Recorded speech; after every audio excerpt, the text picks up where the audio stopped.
बिस्मिल्लाहिर्रहमानिर्रहीम। नाज़रीन अस्सलाम वालेकुम। आप देख रहे हैं प्रोग्राम अंदर की बात। मैं हूं हाफिज़ खुरम शहज़ाद। नाज़रीन, आज मैं खड़ा हूं यहाँ दाता दरबार के साइड पे। एक बुज़ुर्ग हैं जो 35 साल से उन्होंने एक अड्डा लगाया हुआ है जहाँ पे वो पकौड़े, समोसे, अंडे और जो सब्ज़ मिर्ची हैं वो सेल कर रहे हैं। 35 साल हो गए उन्हें मेहनत मजदूरी करते हुए, लेकिन अपने बच्चों का पेट पालते हुए अपने बच्चों के लिए उन्होंने रिज़्क हलाल कमाना शुरू किया, इस नीयत से कि उनके बच्चे जब जवान होंगे तो गवर्नमेंट की जॉब मिलेगी तो वो बुढ़ापे में उनके सहारा बन सकेंगे। एक बेटा उनका हाथ उनका मजदूर है जिसकी वजह से गवर्नमेंट की जॉब उन्हें नहीं मिल सकी। वो आज इस उम्र में भी अपने बच्चों का पेट पालने के लिए रिज़्क हलाल कमा रहे हैं, लेकिन गवर्नमेंट की तरफ से उनके लिए उनके साथ कोई ताउन नहीं किया गया। ये थी उस बुज़ुर्ग की कहानी। आइए उनकी ज़बानी मज़ीद जानते हैं, सुनते हैं कि 35 साल हो चुके हैं उन्हें ये अड्डा लगाए हुए। क्या वजह है कि इस बुढ़ापे में भी वो अभी भी ये काम करने पर मजबूर है। जी अस्सलाम वालेकुम। हाँ जी, क्या नाम है आपका? हाँ मैं अशरफ। अच्छा, ये कितना अर्सा हो गया आपको ये अड्डा लगाते? हाँ मैं 35 साल हो गए हैं। 35 साल हो गए हैं। तो 35 साल से आपके कितने बच्चे हैं? मेरी एक बेटी एक बेटा। क्या उम्र है उनकी? मेरे बच्चे की मेरी 18 साल, बच्चा मेरा 22 साल का। तो क्या करता है बेटा आपका? बेटा मेरा दुकान पे बैठता है, किस पान सीटर की दुकान है। पाने सिकटिंग की दुकान। तो क्या तलीम मैंने मैट्रिक है, मैट्रिक है, तो सरकारी जॉब नहीं उसको मिल सकी? सरकारी नहीं मिल सकी। तो मैट्रिक के आगे उसकी तलीम क्यों नहीं शुरू की? पढ़ा नहीं सके, मजबूरी थी। मेरा काम ऐसा है, मैं मजबूरी थी, मेरे हालात थी, मैंने उसको पढ़ाना छोड़ दिया। इसलिए मैं मेरे साथ खड़ा हो तो मैट्रिक किया उसने, उसके बाद जॉब मिली नहीं मिली, फिर अपने साथ मैंने खड़ा कर दिया था। तो जो उसको मजदूरी है किस किस्म की मजदूरी है उसका? लाइक रहा गया तो मगर हाथ टेढ़ा, एक अंगूठा नहीं है, हाथ टेढ़ा, उसका अंगूठा नहीं है, हाथ ऐसे है, टेढ़ा हाथ है। मगर मजबूरी मजदूरी कर नहीं सकता वो मेरे साथ बैठ सकता, खड़े हो सकता, मददगार के बात कर सकता, ये वजन नहीं उठा सकता, तो वजन उठाने वाला काम नहीं कर सकता वो। तो घर के वाहद कफील आप हुए? हाँ भाई मैं ही हूँ जो घर का खर्चा चलाता हूँ। मैं करूँगा खर्चा चलेगा, मैंने खर्चा चलेगा ही नहीं। तो कभी किसी हुक्मरान ने, किसी हुकूमती नुमाइंदे ने आपकी मदद की? नहीं, कभी नहीं मदद की। तो कितना कमा लेते हैं आप? हाँ 500-700 कमा लेता हूँ, हाँ गुजारा हो जाता है। और आज इसके महंगाई के दौर में जब कीमतें इतनी बढ़ रही हैं, घी की कीमत इतनी महंगी हो चुकी है, बेसन की कीमत इतनी महंगी हो चुकी है, तो किस तरह कोई गाहक का भी फ़र्क पड़ता है? गाहक की फ़र्क पड़ता है, गाहक कहते हैं ये महंगा सौदा है, मगर मजबूरी में देना पड़ता है। गाहक भी कहता है बहुत महंगा है, मगर हालात के हिसाब से महंगा बेचना पड़ता है।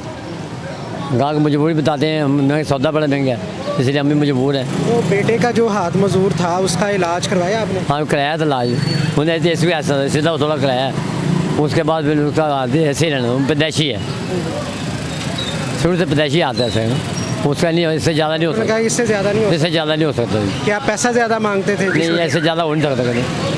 वो तो 25 साल वो लगाया था, मगर नहीं, वो इससे ज़्यादा नहीं हो सकता। कोई अंगूठा नहीं है, दूसरा अंगूठा भी आग काम नहीं करता, वो ही हाथ से ऐसे ही है। तो कभी आपने हुक्मरानों से कभी मुतालबा किया कि मेरे इस मजदूर बच्चे को जॉब दी जाए, मुझे मेरी मदद की जाए? हाँ मैं गया हूँ, इधर गया हूँ, ये बिलाल यासीन की तरफ। बिलाल यासीन के बाद हाँ। मुशफ़ाक़ी साहब का सूबाई वज़ीर। हाँ हाँ, उसके बाद जो पहले हुकूमत थी उन्होंने कहा ये होता हाथ दी थी, मंजूर हो ही नहीं, आखिर ख़त्म कहानी हो। दरखास्त कहाँ पे थी उन्होंने? वहाँ दफ्तर में गई थी। कहाँ जॉब का कहा था? हाँ ये टूबल पे कहा था, टूबल ऑपरेटर के। हाँ जी। तो फिर क्या वजह हुई, उसको लगाया क्यों नहीं? नहीं लगाया वो तो, बस उसके बाद नहीं वो जी ना अपने पूरे हो गई है, वो जॉब के लिए बताया तो उन्हें आ जाएंगे, मिल जाएगी, वो बाद में बताया सारे बंदे पूरे हो गई हैं, इसका जॉब नहीं मिल सकती। तो आपको ये कितना अर्सा हो गया ये यहाँ पे अड्डा लगाया? ये अड्डा लगाया ये लगा महीना 1.5 हुआ। पहले यही दुकान थी, यही नान चने लगाते थे, नान चने में गुजारा करते थे। वो बच्चे दुकान का ली, फिर मैंने ये बड़ा काम शुरू कर दिया। अच्छा, जब जॉब नहीं मिली बच्चे को कहीं तो आपने उसको पानों सिकटों की दुकान बना के वहाँ क्या ना, मैं 5 दुकान करनी, तो वहाँ पे कोई गुजारा हो रहा है कि नहीं हो रहा? वो गुजारा नहीं हो रहा, वो इसलिए मैंने ये लगाया। उसको गुजारा कोई इतनी कमाई नहीं है, घर का गुजारा नहीं चलता, इसलिए ये लगाया मैं गुजारा करना चाहिए ना। मैं आप हुक्मरानों से, इमरान खान साहब से क्या मुतालबा करते हैं? नहीं मुतालबा कहते हैं, हमारा कारोबार ऐसा है, हमारे बहुत मुश्किल को गुजारा होता है, नसीहत दीजिए बच्चों को नौकरी मिले, चलो बच्चों का मुश्किल हो जाए, आगे उसकी ज़िंदगी सही हो जाएगी, हमारी ज़िंदगी गुजरेगी, उसकी ज़िंदगी आगे है।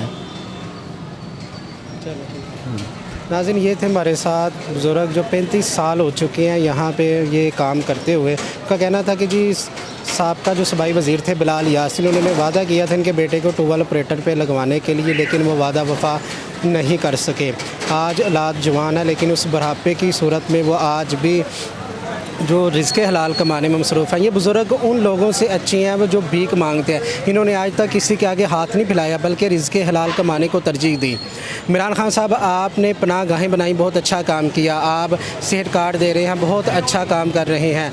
आपने गरीबों के लिए जानवर उनको तकसीम कर रहे हैं, उनके रोज़गार के लिए बेवाओं को जानवर तकसीम कर रहे हैं, बहुत अच्छा काम कर रहे हैं। खुदा रहा प्लीज़ इन बुज़ुर्गों की तरफ भी देखिएगा जो इस बुढ़ापे में अपने बच्चों को इसलिए उन्होंने तालीम दिलवाने की कोशिश की कि बुढ़ापे में उनका सहारा बनेंगे, लेकिन बेटे के मज़दूर होने के बावजूद इस महंगाई के दौर में भी वो बच्चों का खुद सहारा बन रहे हैं। खुदा रहा इनकी भी मदद कीजिए। बुज़ुर्गों के लिए, इन बुज़ुर्गों के लिए जो रिज़्क़ हलाल कमा रहे हैं, इनके लिए भी कोई ऐसे इक़दाम किए जाएँ कि वह अपना बुढ़ापा सुकून से गुजार सके। कम से कम महंगाई को कंट्रोल कर लिया जाए। रोज़मर्रा की जो अशिया जिनकी कीमतें आसमानों पर पहुँच चुकी हैं, जिसकी वजह से ये जो दिहाड़ीदार बंदे हैं इनके भी कारोबार पे काफ़ी असर पड़ता है, इनके लिए वो महंगाई को ही कम कर दिया जाए। इसी के साथ मुझे अपने मेज़बान हाफिज़ खुर्रम शहज़ाद को दीजिएगा इजाज़त। अल्लाह ने के बाद।